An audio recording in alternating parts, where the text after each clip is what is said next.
Alors, ces deux grandes pathologies qui ont beaucoup compté dans l'histoire de l'humanité, en particulier la peste et le charbon, eh bien, elles ont connu une résurgence, en tout cas une résurgence médiatique depuis 2001, puisque, alors qu'elles étaient oubliées par tout le monde, sauf par les militaires, eh bien, elles sont devenues un risque bioterroriste, et on va parler de ça tout de suite.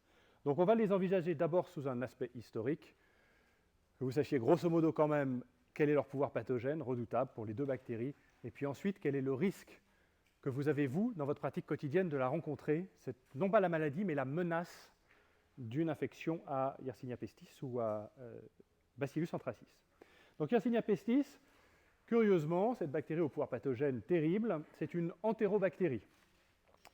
Une entérobactérie, donc quelque chose qui ressemble à Escherichia coli génomiquement, qui en revanche porte mal le nom d'entérobactérie parce qu'on ne la trouve naturellement pas dans le tube digestif des vertébrés à sang chaud.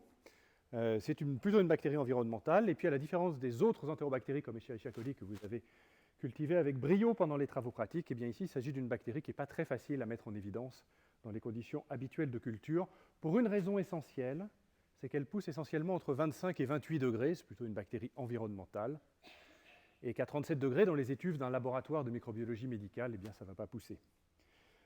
Sinon, les caractères essentiels des entérobactéries sont là. Il s'agit d'un cocobacille, donc une bactérie assez trapue, à coloration bipolaire, vous vous souvenez ce que c'est, hein, la coloration renforcée aux extrémités, gram négatif bien sûr, et avec une particularité qui déjà signe sa virulence, ou en tout cas une partie de sa virulence, c'est la présence à l'extérieur de la bactérie d'une capsule polysaccharidique, dont vous vous souvenez quelles sont ces structures, sont des répulsifs à anticorps et une façon pour les bactéries d'échapper à la réponse humorale. Comme toutes les entérobactéries, ça vous le savez par cœur, même sans avoir révisé, eh bien on a les caractères essentiels, vous savez combien j'y suis attaché, aérobie, anaérobie, nitrate réductase, oxydase négative, catalase, fermentation du glucose et toute cette sorte de choses, CF, le poly de travaux pratiques. Bien, le pouvoir pathogène, c'est ce qui nous intéresse. Et ce qui est tout à fait particulier et intéressant avec Yersinia pestis, c'est que c'est une bactérie qui est un jumeau d'une bactérie qui est beaucoup moins pathogène et dont on a parlé à la fin du cours sur les entérobactéries, c'était Yersinia pseudotuberculosis. Quand on compare le génome de Yersinia pseudotuberculosis et de Yersinia pestis, on trouve un degré d'homologie gigantesque. Ce sont les mêmes gènes, c'est la même structure génomique, bref, c'est la même bactérie. Alors, Yersinia pseudotuberculosis, très peu pathogène.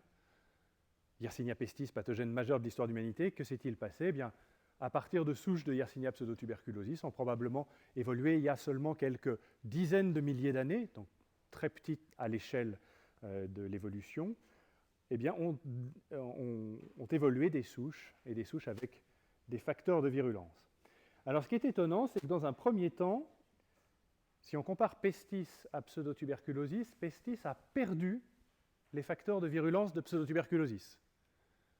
En un sens, elle est moins virulente dans ce sens, pour ça, et en particulier, elle a perdu les adhésines, les molécules de surface qui permettaient notamment de se fixer aux cellules digestives, et elle a surtout perdu le gène de virulence essentiel et la protéine de virulence essentielle de pseudotuberculosis, qui est l'invasine. L'invasine, molécule qui permet à la bactérie d'envahir les cellules digestives, en particulier les cellules des plaques de Peyer, vous savez, ces organes lymphoïdes répartis tout le long de l'intestin grêle. Donc, perte de facteurs de virulence, mais, et c'est là tout le drame, gain de facteurs de virulence supplémentaires et complètement différents, qui eux sont d'origine plasmidique. Donc, à partir d'un noyau commun, d'un chromosome commun, perte de quelques facteurs de virulence, inactivation, parce que les gènes ne sont pas perdus, sont juste interrompus, et puis acquisition de plasmides, c'est-à-dire de petites structures d'ADN autoréplicatives. Et alors, ces plasmides de virulence chez Yersinia pestis sont spectaculairement pathogènes, puisqu'ils encodent un facteur important qui s'appelle le facteur d'agrégation bactérienne. On va voir pourquoi le fait d'agréger les bactéries entre elles est très important dans une étape de l'infection qui est l'infection de la puce, puisque c'est une maladie qui est transmise par les puces, et pas les puces informatiques naturellement. La capsule antiphagocytaire dont je viens de vous parler, et puis, dernier facteur de virulence, un activateur ultra puissant du plasminogène, Vous savez donc que l'activation du plasminogène, c'est l'activation de la fibrinolyse, et il va y avoir une consommation massive des facteurs de la coagulation, avec, in fine, une coagulation intravasculaire disséminée qui est souvent létale. L'essentiel de la pathologie de Yersinia pestis, c'est qu'entre son réservoir, qui est essentiellement un réservoir à la fois tellurique, ça vit dans le sol probablement, mais aussi essentiellement un réservoir de petits rongeurs sauvages, eh bien, entre ce réservoir et l'homme, il y a la puce de ces animaux qui, dans certaines conditions de promiscuité socio-économique particulière, va pouvoir piquer l'homme et transmettre la maladie. Donc l'essentiel, c'est la puce, et vous avez une jolie photo de puce du chien juste en dessous. Alors, je vous ai mis ce schéma-là pour votre information. Il n'est naturellement pas à retenir par cœur, en tout cas pas pour les Yersinia du tube digestif, mais c'est pour vous montrer la différence. Deux bactéries quasiment identiques, Pseudotuberculosis et Pestis, ont deux modes de contamination de l'homme totalement différents. Dans un cas, il faut que ça passe par le tube digestif. Et c'est au niveau de l'iléon que les bactéries vont envahir les fameuses cellules M dans les plaques de Peyer. Donc il faut l'invasine pour ça, ça rentre, ça se multiplie dans les macrophages, et éventuellement, ensuite, ça donne une infection ganglionnaire, et c'est ça la pseudotuberculose. Quasiment identique, Pestis, avec ses nouveaux facteurs de virulence, et la perte de l'invasine, c'est complètement différent. Mode de contamination essentiel, piqûre transdermique par une puce, et la puce recrache en même temps qu'elle pique les Yersinia pestis qu'elle contient dans ce qui lui fait fonction d'estomac, qui s'appelle le proventricule. Et là, ça part direct. Alors, ça donne un petit chancre d'inoculation, vous allez voir, une petite escarre toute noire, nécrotique, parce que c'est déjà nécrotique, c'est puissant à cet endroit-là, mais ça va être drainé par les voies lymphatiques, et immédiatement, le premier ganglion à proximité de la piqûre de puce va voir la multiplication d'Yersinia pestis, va devenir extrêmement douloureux, va donner ce qu'on appelle le bubon, on va en parler tout à l'heure, et va, dans les cas graves, passer dans la circulation générale. Et là, vous êtes en présence d'une bactérie à gram négatif, d'une entérobactérie, avec des facteurs de virulence, mais aussi avec son endotoxine, puisque c'est un gram négatif, et ça va donner une espèce de septicémie massive. Et l'une des conséquences de cet envahissement massif de l'organisme, ça va être la présence de bactéries, notamment dans les poumons, et une forme pulmonaire de la maladie, dont on va reparler tout à l'heure. Donc vous voyez qu'à partir de structures de bactéries qui sont quasi identiques, on a des modes de transmission de la maladie et d'instauration du pouvoir pathogène qui sont très différentes. Alors je ne vais pas vous faire un cours sur la virulence de Yersinia pestis parce que ça prendrait 3 heures, parce que c'est un sujet absolument passionnant, ça a été très très bien décrypté. C'est une grande spécialité française en particulier. Yersinia tire son nom d'Alexandre Yersin, qui est un grand bactériologiste, et qui a découvert la bactérie, et qui a surtout découvert son pouvoir pathogène, qui a découvert que le rat était probablement l'hôte principal et que la puce était le mode de transmission essentiel. Donc ça, c'est des découvertes qui ont déjà maintenant près de 120 ou 130 ans. C'est vraiment la puce qui est au centre, donc je vais simplement vous parler de cette particularité de la bactérie, d'arriver à coloniser la puce, mais de faire en sorte que la puce transmette la maladie, alors que les bactéries ingérées par la puce pourraient disparaître à ce moment-là. Le tube digestif de ces insectes est extrêmement simple. Alors, il y a au moins 120 espèces de puces différentes qui peuvent transmettre la peste, donc il n'y a pas de spécificité du vecteur intermédiaire, mais elles ont toutes comme caractéristique une espèce de tube digestif assez simple dans lequel il y a une structure qui s'appelle le proventricule, qui est la structure qui dégrade le plus les aliments, et notamment le sang, puisque vous savez que ces puces sont volontiers hématophages. Et bien, dans ce proventricule, Yersinia va s'arrêter. Elle va s'arrêter grâce à ce mécanisme d'agrégation. Les bactéries, quand elles arrivent dans le proventricule, vont se serrer les unes contre les autres et former une espèce de boule de bactéries à l'intérieur du proventricule, et elles vont se bloquer à cet endroit-là. Conséquence du blocage. 1. Les bactéries sont présentes et en grosse quantité. Elles peuvent même s'y multiplier, d'où risque de régurgitation. Mais surtout pour la puce, conséquence essentielle, le tube digestif est bloqué. La puce ne se nourrit donc plus, il n'y a plus d'absorption des aliments au niveau des parties inférieures du tube digestif, et la puce est donc affamée. Et quand on dit affamée, c'est vraiment affamée. Elle va se précipiter sur tout ce qui bouge, tout ce qui est chaud, tout ce qui peut contenir du sang. Donc des pathogènes qui sont d'habitude limités aux animaux sauvages, notamment aux rongeurs, sauvages ou éventuellement inféodés à l'homme comme le rat, qui ne piquent jamais l'homme, vont se trouver dans une situation où ils ont tellement faim qu'ils vont se précipiter sur n'importe quoi. Si l'homme vit à proximité des rats, eh bien les puces vont sauter sur l'homme et vont donner ce type d'infection. Donc l'infection, c'est la peste. La peste est une grande maladie. Donc ce que vous devez en retenir, c'est d'abord une maladie des rongeurs, et elle est accidentellement transmise à l'homme. La gamme de rongeurs qui peuvent être bactériémiques, sans nécessairement en mourir d'ailleurs, est très très vaste. C'est aussi bien les rongeurs exotiques des steppes de Mongolie que dans l'ouest américain, les chipmunks et tous les petits écureuils sauvages qu'on rencontre là-bas. Le vecteur, ce sont les puces, et uniquement les puces qui se sont affamées en développant Yersinia pestis. Et à partir de ça, à partir d'un mécanisme finalement hasardeux de transmission, eh bien, on a les plus grandes épidémies de l'histoire de l'humanité, en tout cas celles qui ont tué le plus de monde. On considère qu'il y a au moins 3 grandes épidémies. La première, c'est bien documenté, c'est la peste qui date du règne de l'empereur romain Justinien au VIe siècle. Il y a eu une très grande épidémie au XIVe siècle, la plus connue, c'est la peste noire. Et puis, bien qu'on l'ait un petit peu plus ignorée en Europe, la peste du XIXe siècle, liée essentiellement à la dissémination de la peste dans le monde, probablement du fait de l'invention de la navigation à vapeur et de la multiplication des échanges entre continents. La seule véritable pandémie, c'est celle du XIXe, c'est celle qui a touché plusieurs continents.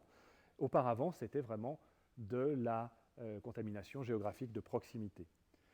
C'est la peste noire qui est la plus connue. Pourquoi ? Parce qu'elle a tué, on pense, entre 25 et 50% de la population européenne. Alors ceux d'entre vous qui s'intéressent un peu à l'histoire de la médecine me feront peut-être remarquer qu'on dit qu'il y a eu des pestes dans l'Antiquité, en particulier une peste au 5e et 4e siècle avant Jésus-Christ à Athènes, la fameuse peste de Thucydide, racontée par l'historien Thucydide. Sur les descriptions de Thucydide et d'autres auteurs, on est quand même maintenant quasiment persuadé qu'il s'agit d'une épidémie de variole et en aucun cas d'une épidémie de peste. Et la peste a probablement vraiment émergé à partir de la peste de Justinien. Alors, il y a eu un énorme impact sur la conscience, sur la sensibilité des Européens lors de la peste noire. C'est la maladie par excellence, c'est la maladie qui est la plus figurée, c'est la maladie qui a stimulé le plus les artistes. Elle fait partie des facteurs qui sont à l'origine de la Renaissance sans doute. Il y a une iconographie extrêmement riche catholique de la peste. Le saint le plus connu, et ça ce sont les représentations les plus fréquentes, c'est Saint Roch, qui est un saint français du sud de la France. Je vous montre simplement par curiosité, mais il est caractérisé, c'est sa seule caractéristique d'ailleurs, c'est un bubon. Voilà le bubon, une espèce de ganglion nécrotique, fistulisé et qui saigne. Le ganglion, c'est le ganglion de la peste. Donc Saint Roch est vraiment le saint de la peste. Là, vous avez une très jolie image qui est à Lucques, dans le nord de l'Italie, en Toscane. Mais le saint le plus reconnu, le plus fréquemment identifié à la peste, c'est Saint Sébastien, transpercé par les flèches.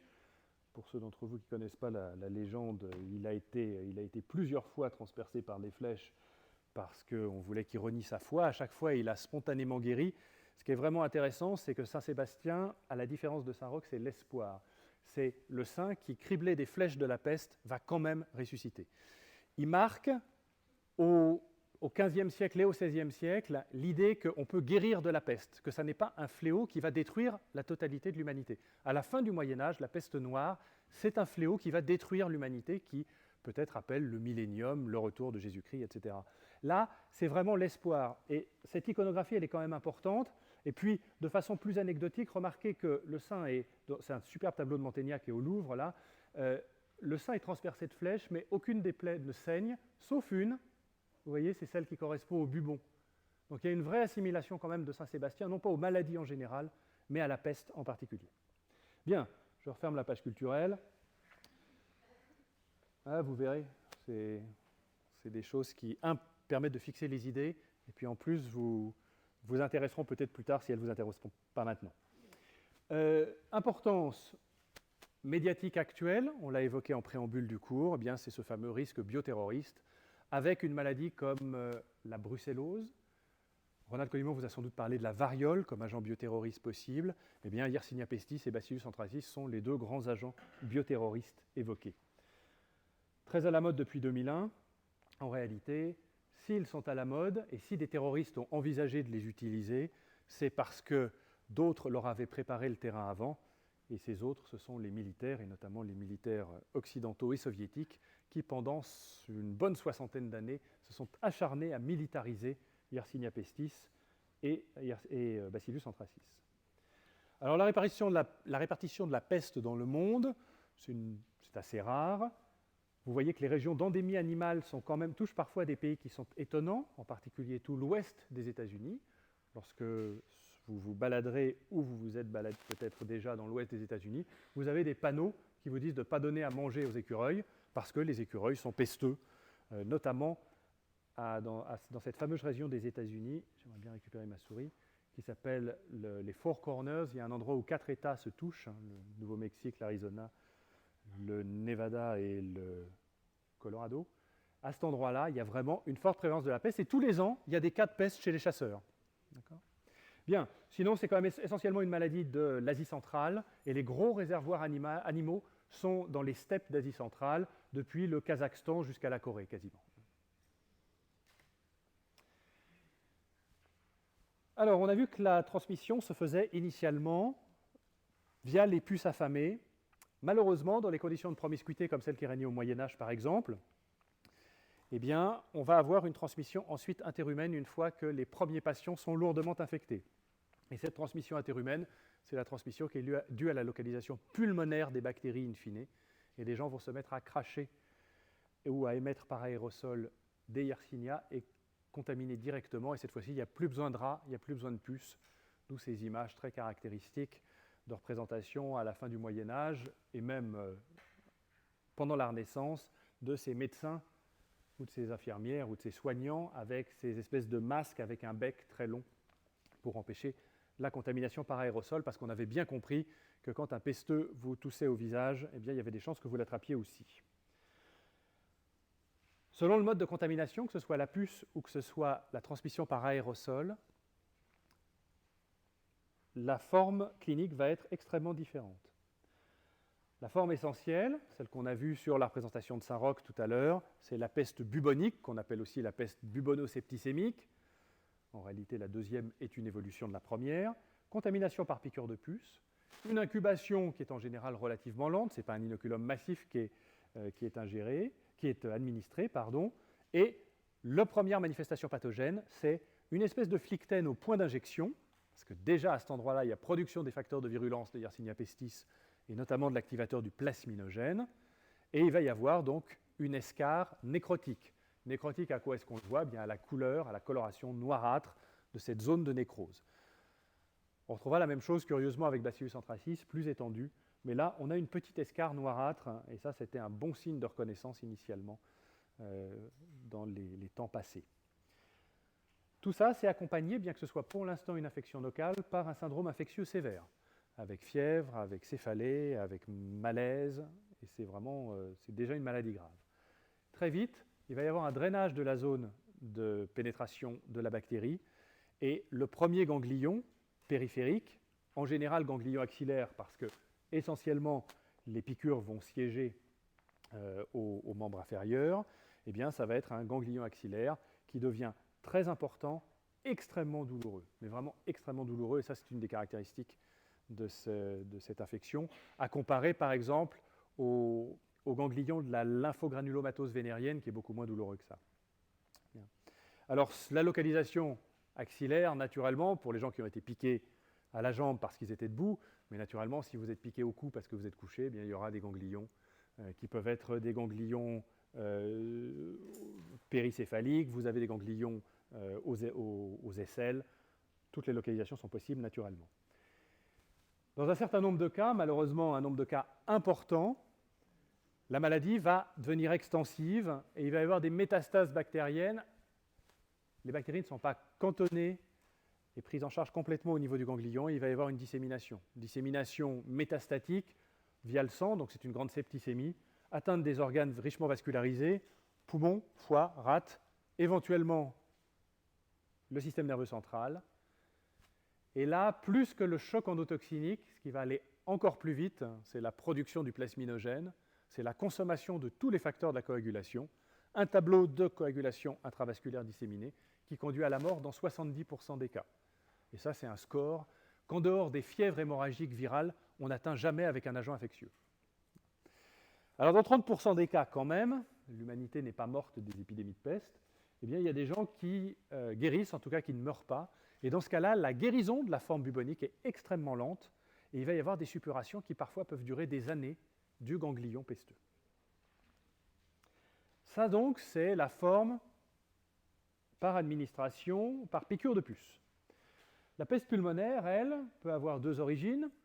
Quand l'épidémie est installée, eh bien, c'est une transmission par la salive, par les aérosols respiratoires, mais ça peut être également une primo-infection chez des gens qui vont manipuler des poussières, par exemple, ou des produits contaminés par des déjections de puces ou par des puces mortes.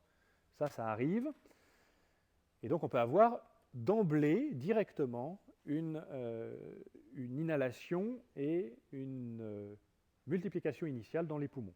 Dans ce cas-là, l'incubation est brève, quelques heures à peine, et l'évolution est foudroyante, puisque d'emblée, on passe les étapes de multiplication intraganglionnaire, il y a une atteinte multiviscérale, la coagulation intravasculaire disséminée est extrêmement importante, il y a des hémorragies partout,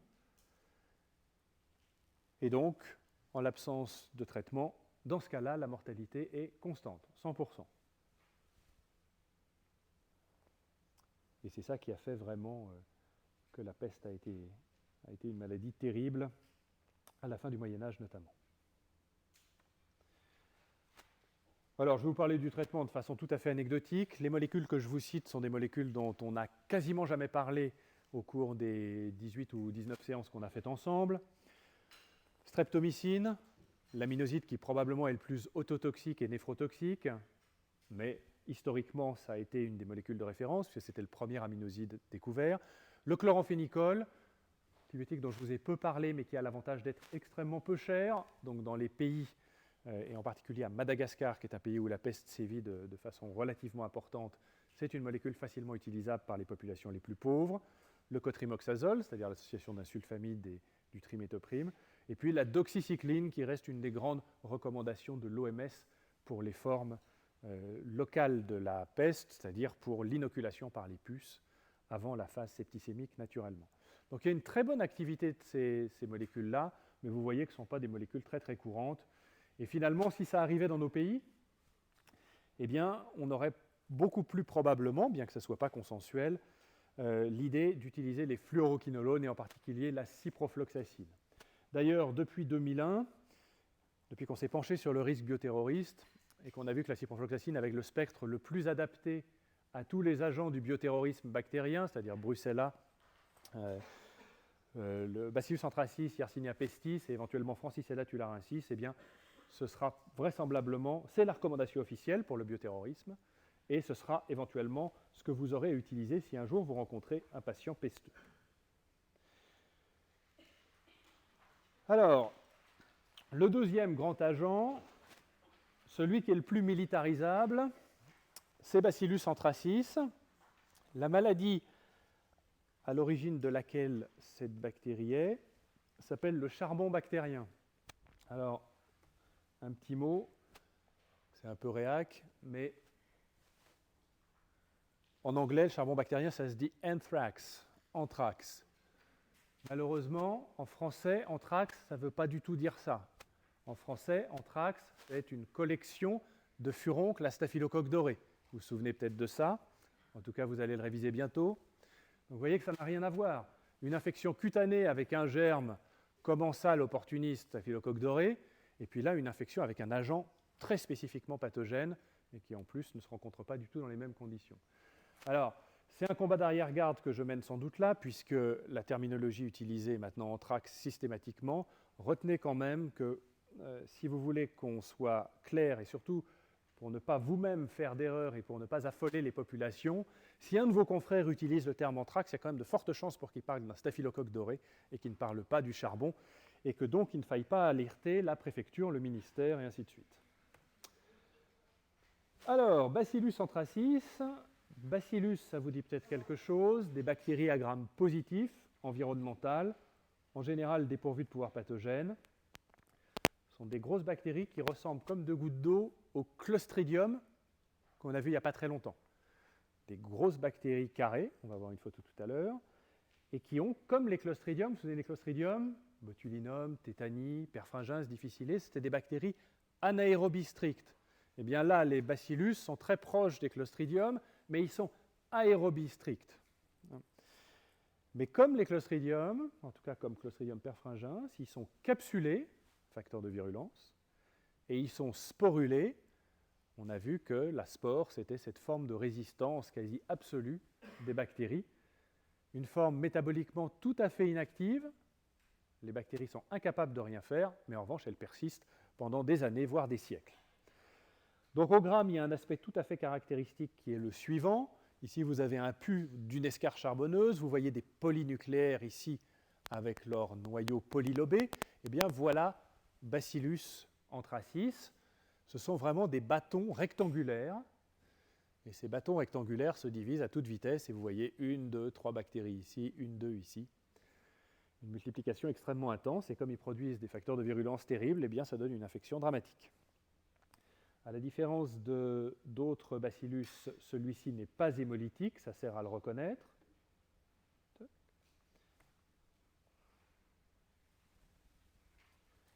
Et son pouvoir pathogène est tout à fait spécifique. Il est dû à la présence de 2 toxines majeures. L'une s'appelle la toxine édématogène, peu importe, c'est d'une adénylate cyclase, et l'autre s'appelle la toxine létale, c'est une protéase extrêmement pro-inflammatoire, et la conjugaison de ces 2 toxines va donner notamment la lésion qui est une escarre, là encore, nécrotique. Il y a un autre facteur de virulence qui s'appelle l'antigène protecteur. Ce n'est pas tout à fait bien trouvé, mais on s'en est servi pour essayer de faire des vaccinations. Et il est responsable, lui, de l'adhésion des bactéries aux cellules cibles. L'essentiel qu'il faut que vous sachiez, c'est que, comme pour la peste, ces facteurs de virulence ne sont pas portés par le chromosome bactérien, ils sont portés par des plasmides. Sous-entendu, si vous prenez Bacillus anthracis et que vous enlevez les plasmides, vous avez une bactérie qui est totalement avirulente. Donc il y a 2 plasmides, ça c'est le plasmide POX1, et puis le plasmide qui encode la capsule, cette grosse capsule antiphagocytaire, c'est le plasmide POX2. Il faut les 2 pour que ça marche, et ça marche bien. Alors un tout petit mot avant de parler du charbon lui-même. Par analogie avec Yersinia pestis, eh bien, Bacillus anthracis a des cousins. Ce n'est même pas des cousins, c'est des frères, et ce sont des frères jumeaux. Et 2 de ces frères jumeaux sont importants, parce que ce sont 2 pathogènes. L'un s'appelle Bacillus cereus. Cereus, c'est la cire de bougie, parce que sur une boîte de pétri, ça ressemble à une goutte de cire comme sur vos nappes quand vous faites un dîner romantique et que la bougie a coulé. Ça ressemble exactement à ça. Bacillus cereus, c'est la même bactérie sans les facteurs de virulence de Bacillus anthracis, c'est-à-dire sans les 2 plasmides. Mais, pour corser les choses, avec un gène qui encode une entérotoxine, et cette entérotoxine, elle va persister dans les aliments quand ils ont été souillés par Bacillus cereus. Alors Bacillus cereus est un contaminant assez fréquent de certaines céréales, et en particulier du riz. Sans vouloir du tout stigmatiser une profession particulièrement, sachez que lorsque vous avez 3 ou 4 patients qui consécutivement viennent vous dire qu'ils ont fait une toxi-infection alimentaire après un repas dans un restaurant asiatique où ils ont mangé du riz nature, eh bien, il faut savoir que dans les autocuiseurs dans lesquels on garde le riz dans les restaurants, qui permet d'avoir ce riz à grains très détaché et très agréable, eh bien, la toxine de Bacillus cereus persiste. Vous ingérez et vous faites une réaction immédiate, comme on en avait observé avec le Clostridium perfringens, Staphylococcus aureus. Pour cereus, c'est la plus rapide de toutes. En général, c'est dans les 3 heures qui suivent leur repas au restaurant. Donc pour les garçons qui invitent leurs copines au restaurant chinois, le risque, c'est que si on dîne à 10 heures du soir, à 1 heure du matin, on n'est pas en forme pour faire autre chose. C'est vraiment la plus rapide. Retenez cette chronologie, 3 à 4 heures pour avoir la pleine expression, et c'est surtout une toxine émétisante. Ensuite, vous êtes cloué sur les toilettes, mais c'est d'abord une toxine émétisante. Bien, ça donne également, parce que c'est un germe extrêmement répandu, il y en a partout dans cette pièce, il y en a partout dans l'environnement, c'est une bactérie qui, chez un certain nombre de patients fragilisés, va donner des infections, des cellulites, infections de plaies, et éventuellement des infections oculaires fulminantes, une panophtalmie qui est gravissime. Et puis, injectée directement dans les veines, en particulier chez les toxicomanes, dont les préparations sont contaminées, eh bien, ça donne des septicémies qui sont vraiment très graves. Bien que ce soit une bactérie à gram positif, elle donne quelque chose qui ressemble beaucoup à un choc endotoxinique. Et puis la deuxième bactérie importante, le deuxième frère jumeau, le troisième du triplet, c'est une bactérie qu'on ne rencontre pas du tout chez l'homme, mais qu'il faut que vous connaissiez, ça votre culture générale l'impose, c'est Bacillus thuringiensis. Ça vous dit quelque chose? Bacillus thuringiensis, c'est une bactérie qui produit un puissant insecticide naturel, encodé par un seul gène, et c'est ce gène que le génie humain a été cherché dans Bacillus thuringiensis et qu'on a mis par exemple dans le maïs, qu'on a mis éventuellement dans le soja. On fait donc des organismes transgéniques qui encodent, en plus de leur génome habituel, un gène d'insecticide, avec l'idée que, produisant l'insecticide, il ne serait pas mangé par les insectes qui dévastent les cultures. Vous imaginez que cette stratégie est à extrêmement court terme, puisque tous les insectes se sont toujours habitués à tous les insecticides, et que même si Monsanto pense avoir révolutionné la science et la vie de l'humanité en mettant cet insecticide, eh bien, en général, au bout de 5 à 6 ans d'utilisation de maïs transgénique avec ce type de gène, eh bien, les champs sont aussi infestés par des insectes qui mangent le maïs, et cette fois-ci, ces insectes sont résistants à la toxine de thuringiensis. Mais sachez qu'à l'origine, les premières expériences de transgénèse en agriculture, en agronomie, ont été faites avec ce gène de toxine de thuringiensis. Et ce qui est étonnant, c'est que c'est vraiment la même bactérie que Bacillus anthracis, simplement les facteurs de virulence diffèrent, c'est tout. Mais la structure, la forme, c'est la même chose. Alors, pourquoi Bacillus anthracis est-il si populaire? Eh bien, parce qu'il y a eu tout un tas d'histoires. Avant 2001 et avant le 11 septembre, eh bien, c'était essentiellement un problème militaire.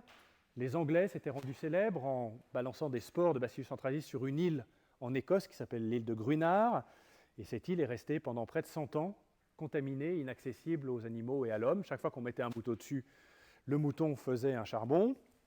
Et finalement, les Anglais, un jour, ont décidé de formoler l'île en entier. Ils ont épandu des tonnes et des tonnes de formol. Et on considère maintenant que Grunard est une île sur laquelle on peut remettre les pieds. Il n'y a pas encore d'hôtel sur l'île, je vous rassure. Alors ça a été une chose.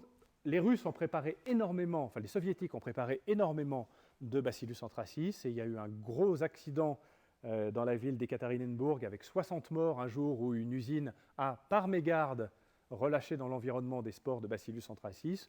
Donc ça a été assez popularisé à l'époque. Et ça a donc donné des idées à un certain nombre de groupes terroristes, en particulier des groupes islamistes issus des anciennes républiques soviétiques, qui ont récupéré peut-être un certain nombre de ces stocks. Et ça fait peser une menace, en tout cas pour leur utilisation. Sachez que ça a été utilisé de façon active et de façon terroriste, on ne le sait pas toujours. Je pense que vous avez entendu parler de la secte Aoum, ça vous dit quelque chose? Le sarin dans le métro de Tokyo, ça devait être en 1994 ou 1995, donc une secte particulièrement illuminée, a balancé un gaz neurotoxique extrêmement puissant avec un gros impact sur la population. Eh bien, ils ont utilisé le sarin un peu en dernier recours, parce qu'avant, ils avaient eu l'idée d'utiliser le charbon, donc ils avaient utilisé des spores de Bacillus anthracis, et pendant 6 à 8 semaines, ils en ont balancé tous les jours dans le métro de Tokyo. Résultat, ça n'a rien fait. Alors déçus, ils ont mis du sarin.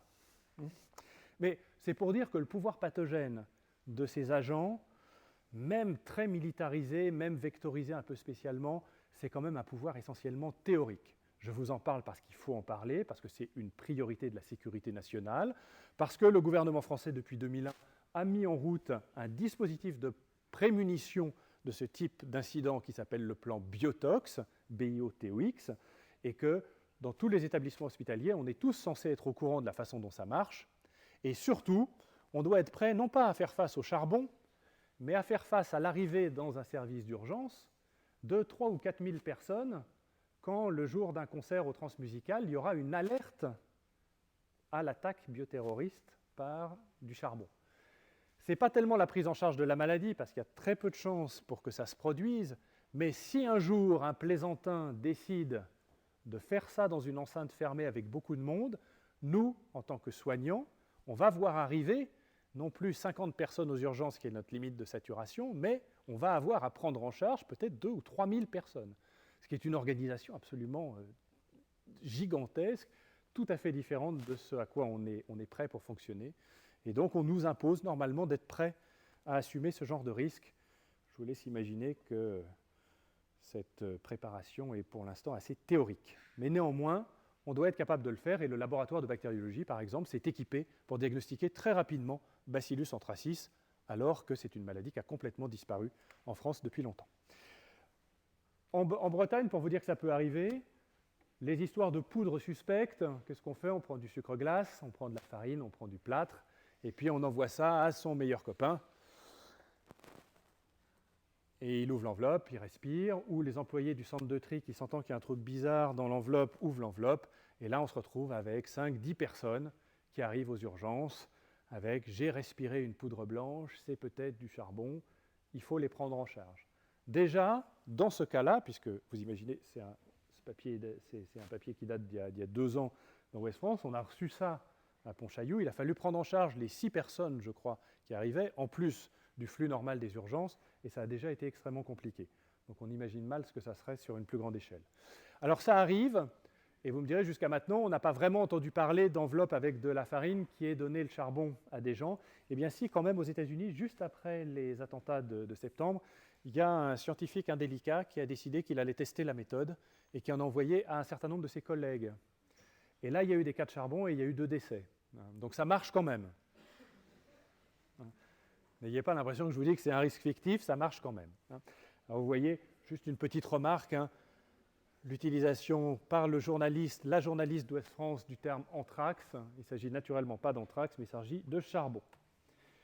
Bien, alors ces considérations générales étant faites, l'épidémiologie, c'est d'abord une maladie vétérinaire. C'est une maladie qui touche les ruminants, les petits ruminants, et notamment les moutons.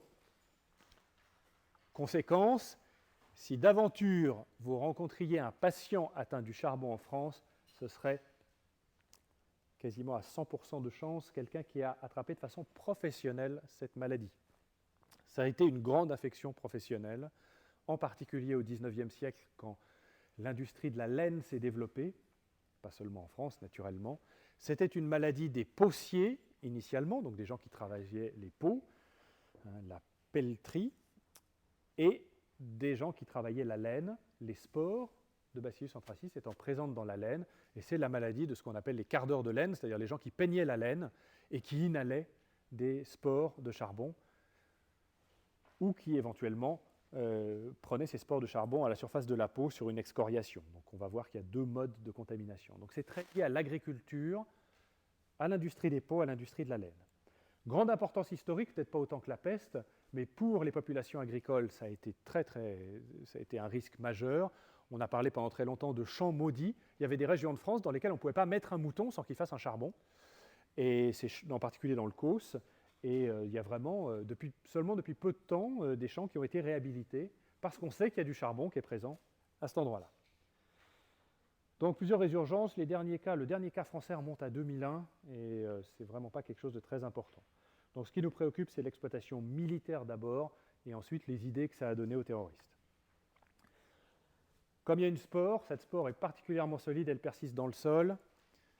La transmission ne se fait jamais de façon interhumaine. Ce n'est pas comme la peste. Même un patient atteint d'une forme gravissime du charbon ne transmet pas le charbon à ses voisins. On a vu que ce n'était pas le cas avec la peste. Et il y a 3 formes cliniques, et les 3 formes cliniques découlent finalement du mode de contamination. La première, c'est le charbon cutané, le plus célèbre. C'est celui qui a donné son nom à la maladie, charbon. C'est une pustule maligne, une escarre, qui est noire parce qu'elle est très vite nécrotique et qui est due essentiellement à une contamination environnementale. C'est une spore sur la peau ou sur une excoriation. Alors, Bacillus anthracis fait partie de ces très très rares bactéries. Il y en a 2. Il y a Bacillus anthracis et il y a Francisella tularensis, dont malheureusement je n'aurai pas le temps de vous parler cette année. Ce sont deux bactéries dont on dit qu'elles sont capables de traverser la peau saine. Ce sont les deux seuls agents qui sont capables de traverser la peau saine. C'est probablement même pas vrai pour Bacillus anthracis. Donc retenez une chose, c'est qu'une peau intacte, en bon état, c'est une protection contre toutes les bactéries invasives. Bon, mais on dit quand même que certains patients peuvent avoir fait des contaminations comme ça. On imagine mal quand même un ouvrier agricole qui se contamine ne pas avoir d'excoriation sur les mains ou sur les bras, vu le travail qu'il fait. Et donc il y a probablement une brèche nécessaire. Voilà le type à quoi ressemble l'escar. Ce n'est pas très joli parce que comme d'habitude la vidéoprojecteur n'est pas extraordinaire. Vous voyez que c'est complètement noirâtre. Hein, c'est noir, c'est comme un petit morceau de houille. Et ça c'est très caractéristique s'il y a le contexte naturellement d'exposition professionnelle ou agricole. Il n'y a pas de signes généraux, différence avec la peste. Hein. Je vous ai dit la peste, dès la piqûre de la puce, il va y avoir des signes généraux. Là, ce n'est pas le cas. Et c'est une maladie finalement, on va dire, relativement bénigne, puisqu'il y a moins de 10% de mortalité. Alors, naturellement, je mets des guillemets à relativement bénigne. Cette mortalité, elle vient d'où? Eh bien, elle vient des patients chez qui la bactérie ne va pas rester au niveau de l'escar, mais va échapper et donner une dissémination hématogène. Comme elle se multiplie à toute vitesse et qu'elle est pleine de facteurs de virulence, elle va donner une forme généralisée. La deuxième forme que je vous signale quand même, parce que celle-là, on peut éventuellement la rencontrer, elle est rare, mais nos modes de vie peuvent faire que ça arrive, c'est le charbon gastro-intestinal. C'est la contamination à partir de viande crue d'animaux infectés. Vous me direz, peu de gens mangent de la viande d'agneau infectée, non, de la viande crue d'agneau, mais moi qui aime particulièrement la nourriture libanaise, par exemple, il y a une très bonne spécialité qui s'appelle kebenaye, c'est de la viande hachée d'agneau crue, c'est tout à fait délicieux. Sachez qu'il y a des gens qui, vu la mondialisation de la cuisine, mangent ce genre de choses, comme moi, et que ça pourrait être un risque possible à partir d'animaux infectés. Là, on va avoir une douleur abdominale extrêmement intense, donc rien à voir avec l'intoxication alimentaire à Céreus. Hein, d'accord ? Là, c'est vraiment dû à Bacillus anthracis. Douleur et une hémorragie digestive majeure, très rapide, et là, la mortalité est extrêmement élevée. Inutile quasiment de donner des antibiotiques puisqu'on arrive bien trop tard. Dès qu'il y a les signes d'hémorragie digestive, le patient a très peu de chances de s'en sortir. Mais la forme essentielle, la plus grave, celle que vous devez retenir, et qui est encadrée vaguement ici en orange, c'est le charbon pulmonaire, qu'on appelle aussi charbon systémique, et qui résulte essentiellement de la contamination par inhalation des spores. C'est la maladie des cardeurs de laine qui respirent des spores de Bacillus anthracis. Ces spores vont très rapidement germer à l'intérieur des macrophages alvéolaires. Elles arrivent dans le poumon, elles sont prises en charge par des macrophages. Jusque-là, rien d'anormal, mais elles vont germer dans le macrophage. Et c'est ça qui est extraordinaire. Et là, cette multiplication très rapide, cet échappement au macrophage va permettre un envahissement et une diffusion hématogène. Et cette diffusion hématogène d'une bactérie en quantité très importante va donner un choc septique. Ce n'est pas une bactérie à gram négatif, mais elle a suffisamment de structure pariétale pour faire une activation énorme du système immunitaire, donc un choc septique. Et là, la mortalité est extrêmement élevée, même s'il y a une antibiothérapie. Donc en général, c'est ce que ça veut dire, on arrive trop tard. D'accord, voilà les trois formes, c'est quand même la troisième qu'il faut retenir. C'est celle-ci que ciblent les militaires ou les terroristes s'ils utilisent ce type d'agent. Comment est-ce qu'on traite cette maladie? Bacillus anthracis est une bactérie qui est très sensible aux antibiotiques. C'est ce qui est écrit dans tous les livres. C'est le bacillus qui est sensible à la pénicilline, par exemple. Alors, on va moduler ça. Les bacillus, en général, quelle que soit l'espèce, sont résistants aux céphalosporines, ou en tout cas peu sensibles. Ça enlève déjà quand même des antibiotiques très importants. Bacillus anthracis est résistant au Bactrim, ce qui n'est pas anodin non plus, c'est un antibiotique à large spectre. Mais en revanche, sensibilité à la pénicilline, sensibilité au quinolone, sensibilité aux tétracyclines, aux macrolides. Vous me direz, s'il y a ça, bien, au moins on est à l'abri. Vous imaginez bien que les militaires qui pendant 60 ans se sont acharnés à faire des souches de plus en plus virulentes et de plus en plus difficiles à éliminer, se sont arrangés pour modifier génétiquement ces souches. Et il est probable que si des terroristes disposent de stocks, en particulier des stocks de charbon militarisé de l'époque soviétique, eh bien, il y a toutes les chances pour que les bactéries soient résistantes à tous les antibiotiques connus dans ces stocks. Donc le traitement antibiotique ne sera malheureusement pas vraiment la solution. Bien.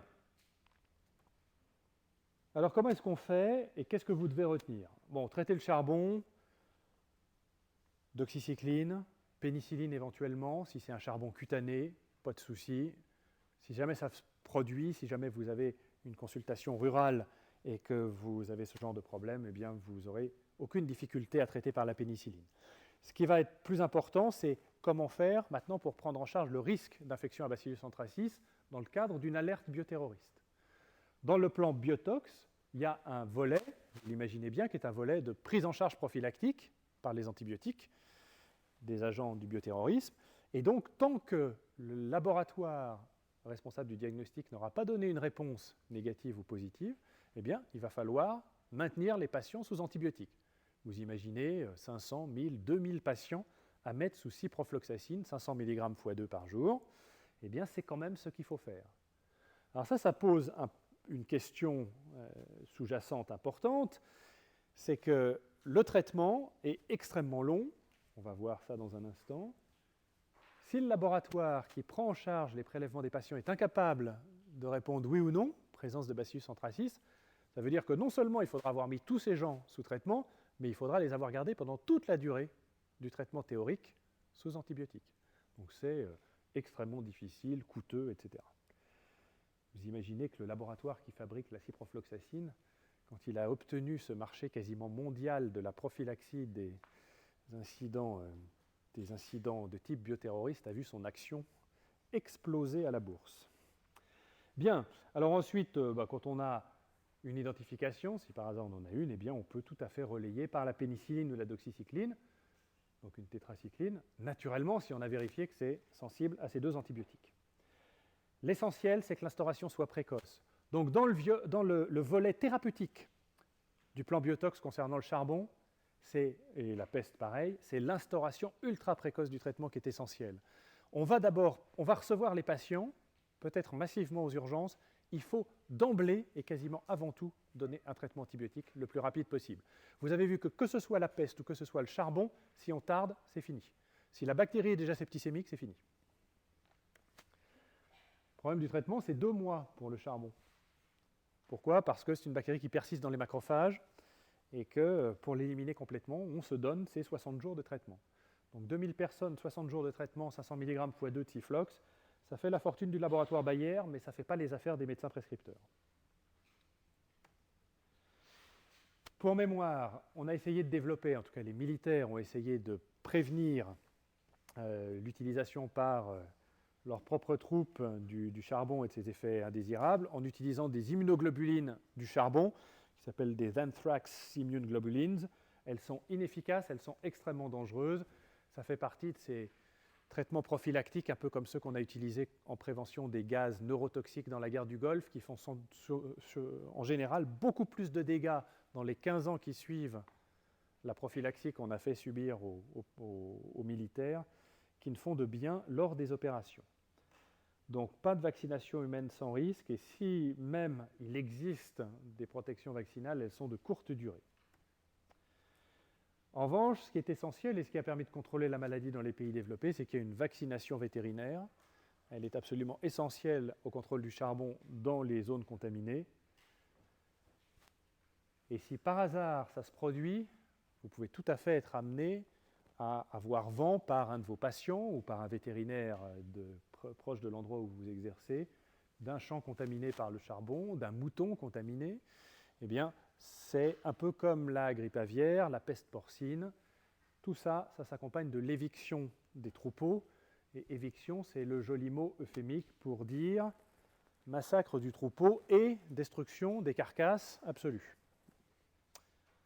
Ok, je crois qu'on a fait